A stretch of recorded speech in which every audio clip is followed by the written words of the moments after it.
Hey, everybody, welcome back to the Hope Frontier podcast. This is Phil, and today we're on Ruth chapter 4. This is the final chapter in the book of Ruth, and I hope you've been enjoying it as much as I have. It's just been amazing to see that in chapters 1, 2, and 3, that despite what's happening with Naomi's attitude towards God, God is fulfilling his covenant promise to her. God is always faithful and good, and he's using Ruth and using Boaz and their faithfulness to show his character to Naomi. So before we get started, just remember that in the end of chapter 3, Ruth basically proposes to Boaz, and Boaz wants to marry Ruth and redeem the family. But in order to do so, he actually needs to get permission from the other family member who is closest in line, has the right and authority to redeem this land and thus marry Ruth. So Boaz was going to go to the town and begin the legal proceedings to redeem Ruth, Naomi, and the land. So here we go. Verse 1. Boaz went to the town gate and took a seat there. Just then, the family redeemer he had mentioned came by. So Boaz called out to him, "Come over here and sit down. I want to talk to you."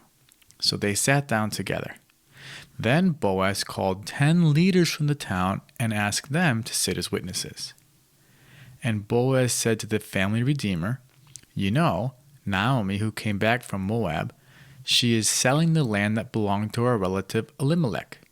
I thought I should speak to you about it so that you can redeem it if you wish. If you want the land, then buy it here in the presence of these witnesses. But if you don't want it, let me know right away, because I am next in line to redeem it after you." So those are the first 4 verses of the chapter. So we see here that Boaz immediately went to the town gate, which is where they had all the legal proceedings, and he sat down to wait for this family redeemer.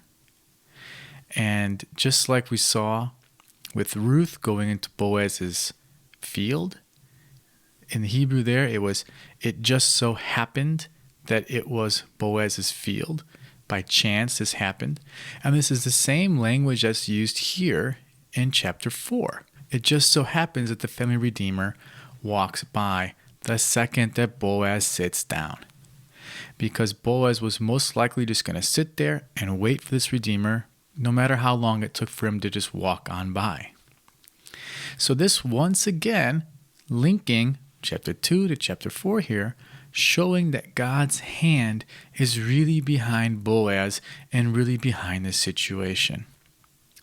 It is not just a matter of fact that the family redeemer happened to walk by. This was God's providence. This was God moving behind the scenes and acting in a way so that Boaz could supernaturally see the hand of God. And for us as readers, we can see that every step of the way through this whole book, that God is moving behind the scenes. So in this dialogue, Boaz is the one who is really now taking the center stage. In all the next verses, we see Boaz doing the actions.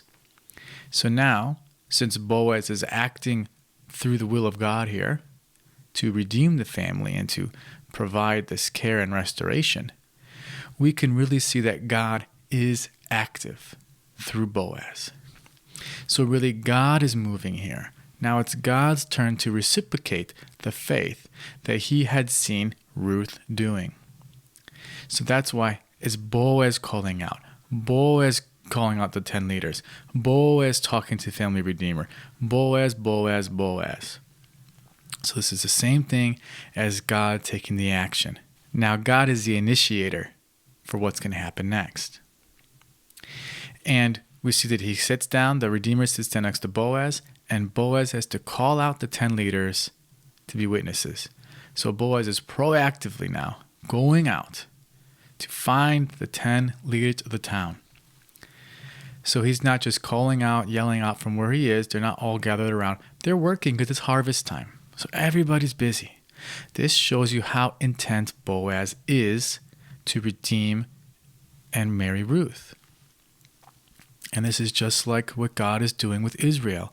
He's going out to meet them. He's going out to provide for his nation of Israel and for us today as Christians. God is calling out to us, leaving where he is, sending Jesus to come to us. So Boaz says to him that there is this land that belongs to our relative Elimelech. So Naomi isn't actually selling the land because she doesn't really own anything right now. If we remember in the beginning of the story, Elimelech moved with his family over 10 years ago because it was extreme famine. So most likely Elimelech sold the land to somebody and they moved, and then calamity happened. And this explains why Naomi's back in town with nothing and Ruth has to basically beg for food in the fields. So they don't have any money. She's destitute. So she's not selling the land. She is giving the rights for the next kinsman to buy back the land. So it's not this as simple as selling. It's handing the rights over. And, this is a pretty big deal for these people because this land carries the name of the family. And they don't want the name of their family to be blotted out from the sun forever. They really believe in this generational carrying of the name to carry the presence of their family with them. So it's a really big deal. And this means that for the kinsman who wants to take this responsibility, it means he's going to take care of Naomi and he'll have to buy the land from whoever owns the land currently. So it's a pretty big responsibility. It's economically taxing if you don't have a lot and you couldn't do it. And so Boaz is giving this option to the Redeemer, but also letting him know, hey, if you don't want it, that's okay. I'm right here. So he's already telegraphing to the Redeemer that he is interested in this land. So if Naomi or Ruth were watching this proceeding, their heart would have sank the second that the Redeemer said, okay, I'll redeem it. Because that is exactly not what Boaz wanted to happen, right? This isn't what Naomi or Ruth had been planning. They wanted to be with Boaz, married with him, and then redeeming the family. There wasn't talk yet about kids or anything like that. That's not on the table yet. It was because Boaz saw her heart and wanted to marry that woman. In this legal proceeding, most likely, this family redeemer knew about Naomi and knew about the situation, right? Because the whole town knew that Ruth was an honorable woman.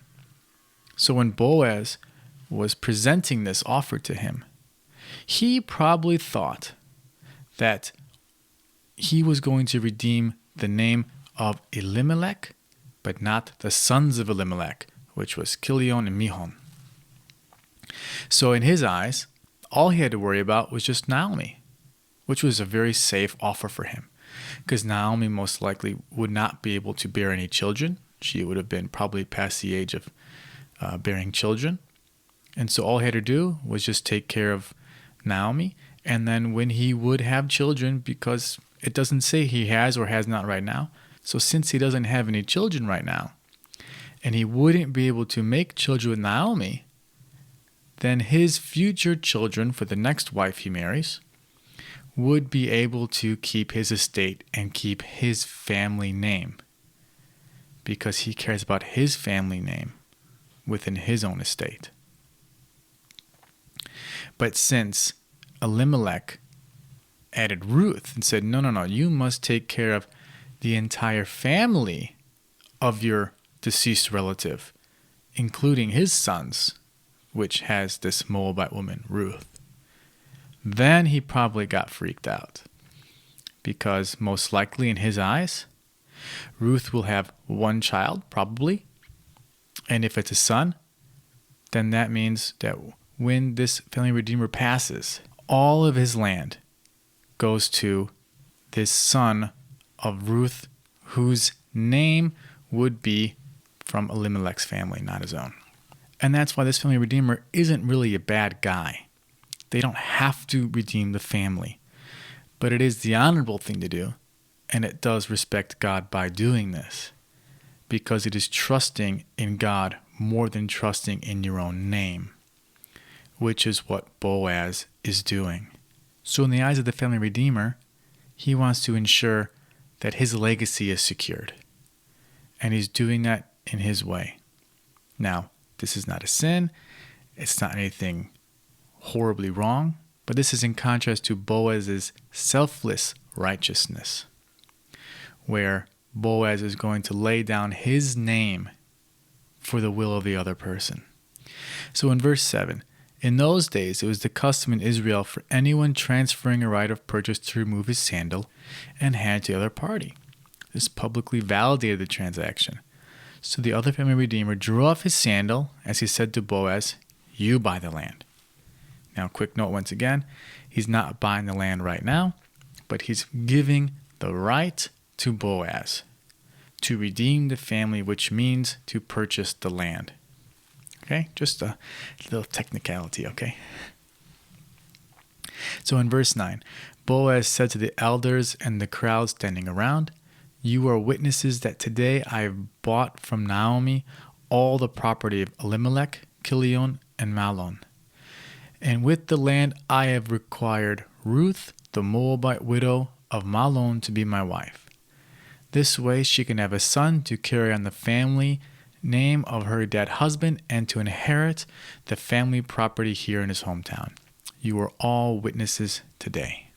We'll stop there. So both in discourse between the family redeemer and now, Boaz is highlighting Ruth the Moabite widow. This could have been the way that everyone knew her, but also in the discourse with the family redeemer, he's really highlighting the fact that, hey, if you want to get this land and be this redeemer, you have to marry this foreign woman who your people probably detest. But for himself, he doesn't see it at all as a problem. So he's really leaning into the way that the people look at the Moabites on the outside. But he himself is looking at the character and faithfulness of the people on the inside. So for Boaz, he doesn't mind that his son will have the blood of a Moabite woman, and that even if he has a son, his son won't even carry his own name. But that is what he's doing because he knows that that is right and that is just to do. So verse 11 says, "The elders and all the people standing in the gate replied, 'We are witnesses. May the Lord make this woman who's coming into your home like Rachel and Leah, from whom all the nation of Israel descended. May you prosper in Ephrathah and be famous in Bethlehem. And may the Lord give you descendants by this young woman, who will be like those of our ancestor Perez, the son of Tamar in Judah.'" And we'll stop there. So everybody in the town is excited. And they're excited because they have seen the amazing faithfulness of this woman and Boaz. It is an amazing union and pairing because they are the epitome of faithfulness, goodness, and blessing. And they're really highlighting her faithfulness and her character goodness in what they say. The first thing that they bless her with is that she will come like Rachel and Leah. Interestingly, it's not Leah and Rachel. Leah is the older and Rachel's the younger. And also this is in the land of Judah. And Judah is a descendant from Leah, not even Rachel. So what are they saying? So what they're saying is, let this barren woman, who like Rachel was barren, be able to receive the blessing of God and give birth. Now, how do we know that she's barren? Well, she was living with her husband for 10 years and never had a child. So clearly, people must think that maybe this Moabite woman could not potentially give birth. 10 years, infertility. There's a lot of anxiety and fear that maybe she was a barren. And then both Boaz's name would die out here, as well as Elimelech's family name. So they're really blessing and pouring and praying for this family to be started. They're really praying and putting on a blessing that God will open up her womb so she become pregnant. And they're also highlighting this to their ancestor of Perez, who is the son of Tamar and Judah.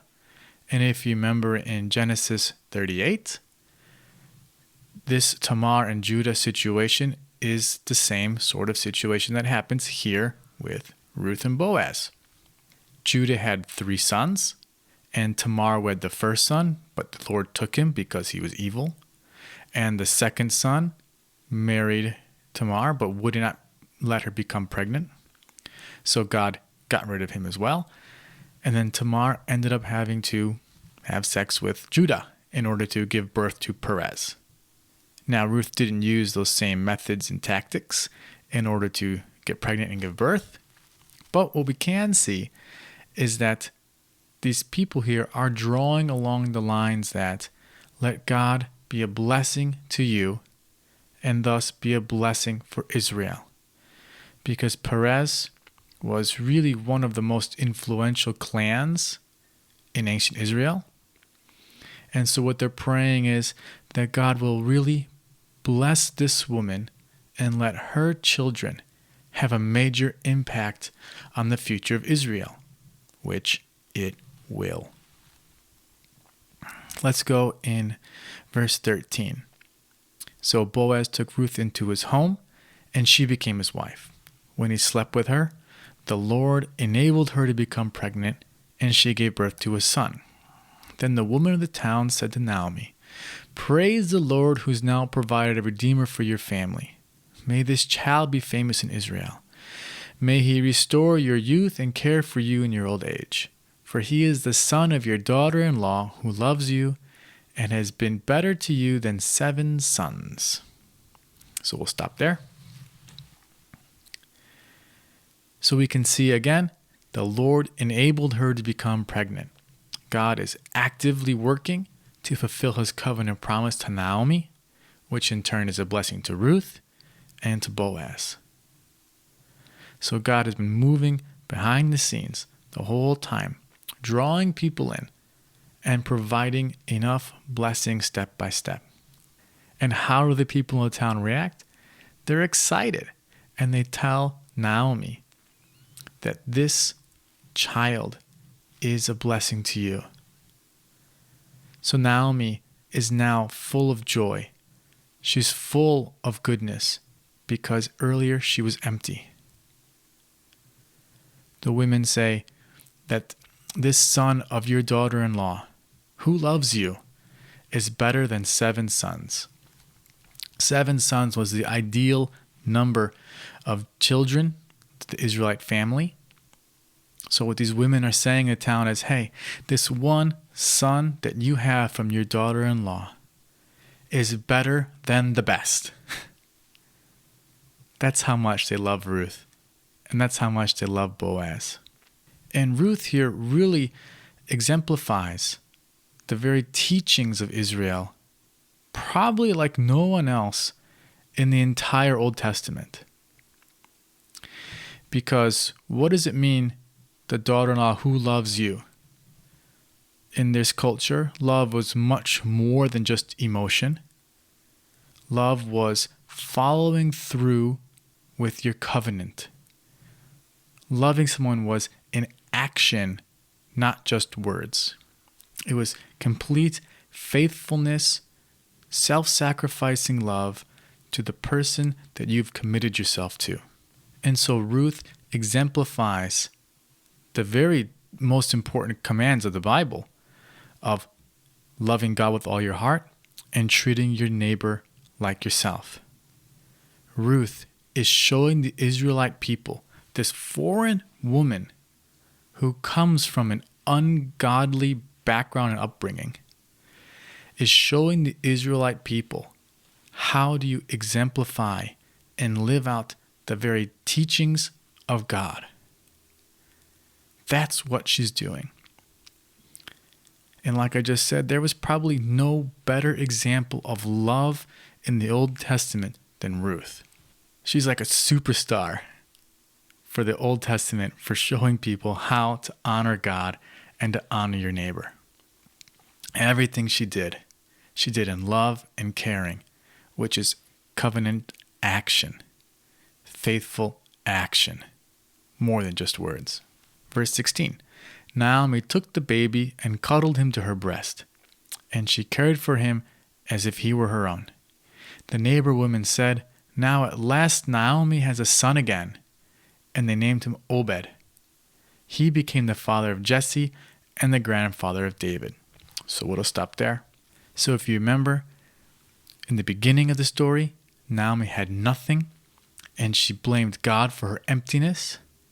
But now she's overflowing and is so fulfilled that she's praising God for his goodness. This is God showing himself to Naomi, that he is with her no matter what happens. And they named him Obed. And Obed's name is significant as well because it means to serve. It's a shortened version of Obadiah, and Obadiah was a very common name in the Old Testament, and that means to serve God. But since it's a shortened version, it's a little ambiguous who he's actually serving. And if Obed is serving God, then he is showing Naomi through his actions that God is fulfilling his covenant promise.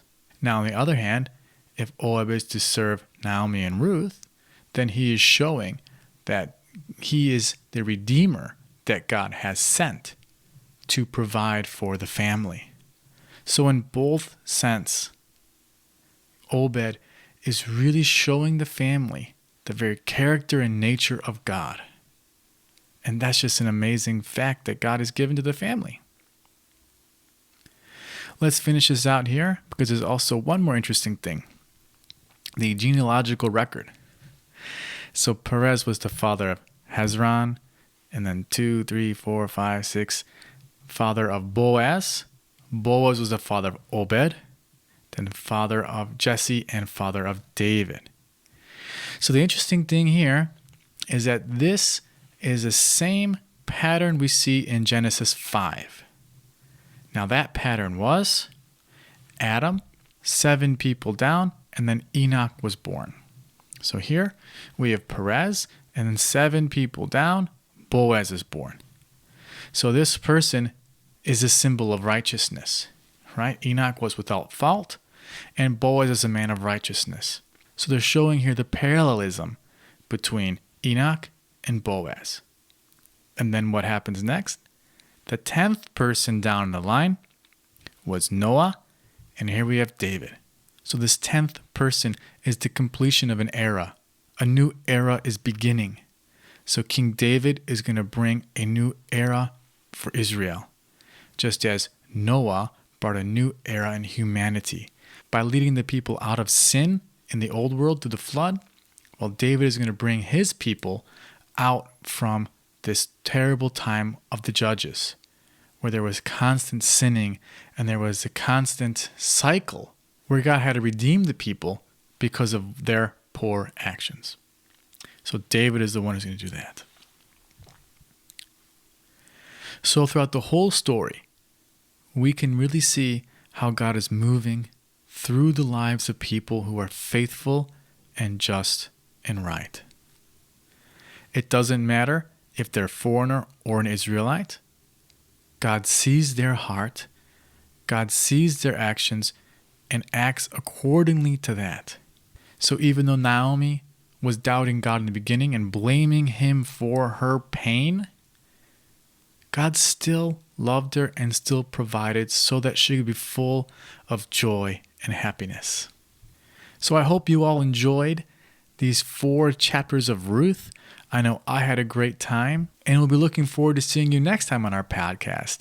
So thanks for listening, and be blessed.